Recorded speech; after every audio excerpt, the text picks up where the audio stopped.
Another game and another legend that bows out from the World Cup scene as Portugal are knocked out by Spain and Cristiano Ronaldo's glittering international career comes to a close. Hello everybody and welcome back to Full House Sports. Here myself Charlie. I'm on before the video starts to please like, comment and subscribe. Anything you guys do is greatly appreciated as I try and become a one-man sports news bandwagon. Yeah, I said on my video talk about Brazil that I think this World Cup is definitely the end of a certain generation. I think probably my generation when I was growing up, Ronaldo, Messi.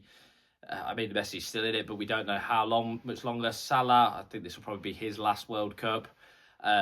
Obviously as well, Neymar last night, Modric. And now, of course, Ronaldo, whose career comes to a close, or you would think his World Cup career comes to a close at the age of 41.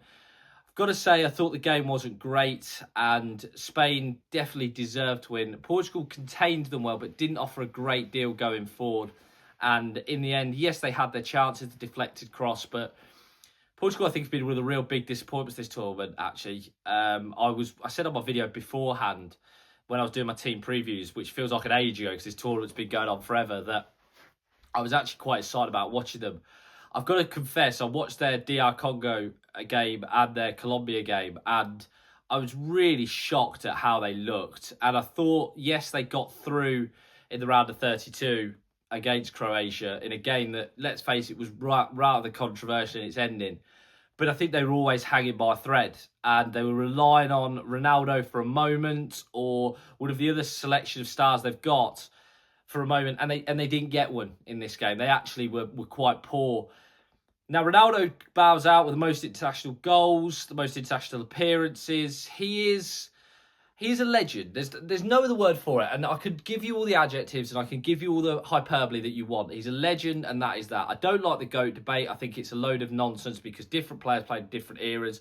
Just enjoy the players for what they are. He is probably one of the top players of all time. But I think this World Cup was one World Cup too many. And yes, for all the moments he's produced for Portugal, the 2016 Euros immediately jumps to mind. Of course, he got injured in that final, but he was outstanding beforehand in the whole tournament. That was really, for me, when I think he was actually at his peak 10 years ago, but he was around 31. But I think the issue is, will always be Ronaldo, is this was one World Cup too many, but could Roberto Martinez afford to drop him? If he lost without Ronaldo, people would say, how can you have a player like him on the bench? If he did lose, if he brought him on, people say that he shouldn't have been bringing him on. Did he have words from sponsors as well, talk about the fact that Ronaldo had to play? You never know what's going on behind the scenes.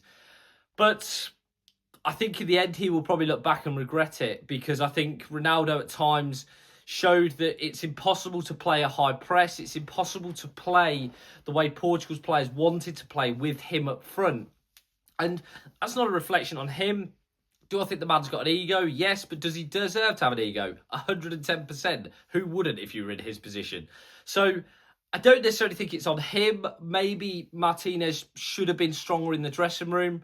Was he strong enough? I mean, looking at the way he did Belgium and then now Portugal, you would argue that, yes, they won the Nations League, Portugal, but he's probably wasted both teams, let's be honest. There's still hope for Portugal because Vitinha and João Neves are going to be around for 10 years and are both world-class midfielders. So I think there's definitely still hope for them, Portugal. It's not like Belgium's where he literally saw them through to the end, near enough. But for me, I think it was one World Cup too many. And I think for Ronaldo, it was probably a realisation this World Cup that the game has caught up to him now. Yes, he still has that factor. He still scores goals, of course. He scored against Uzbekistan. He scored the 2. But there was, I still think, an element of people have caught up to him. When he was at his peak, he was a physical freak in the nicest possible way. He's not that anymore. He's still in superb shape, but I don't think he was ever going to be... He wasn't what Portugal needed for this tournament. And that's not me trying to insult him because he's got more talent in his left little toe than I have. But I think there was an element of I don't know what went on behind the scenes, but for me, he shouldn't have been playing. They probably needed someone stronger in that dressing room as a manager to say, look, you can't keep going. Because in the end, I think it did cost them in terms of their style of play. They had to play around him, and it just didn't work. But like I say, he is a legend, and he's provided us with so many great moments. I think the World Cup will always be a bit of a tarnish on his record. He's never really, when I think back, I mean, one of the games that actually is outstanding for me is the Spain-Portugal game from 2018. I think it was 3-3. What a game he had in that one. But then they got knocked out by round of 16. 2022 was the Morocco shock. 2014 was a disastrous campaign. 2010 wasn't much better. And 2006, of course, was the semi-finals when he was really at his youth. But yes, he's provided an awful lot of memories for Portugal fans. But I think the World Cup will always be a bit of a tarnish on his record that I don't think he ever fully came to the party in that aspect. And unfortunately, once again, Portugal will be forced to rebuild without Ronaldo, which it'll be interesting to see what that looks like. There's no manager in the dugout. Mourinho was apparently the replacement, but has now gone to Real Madrid.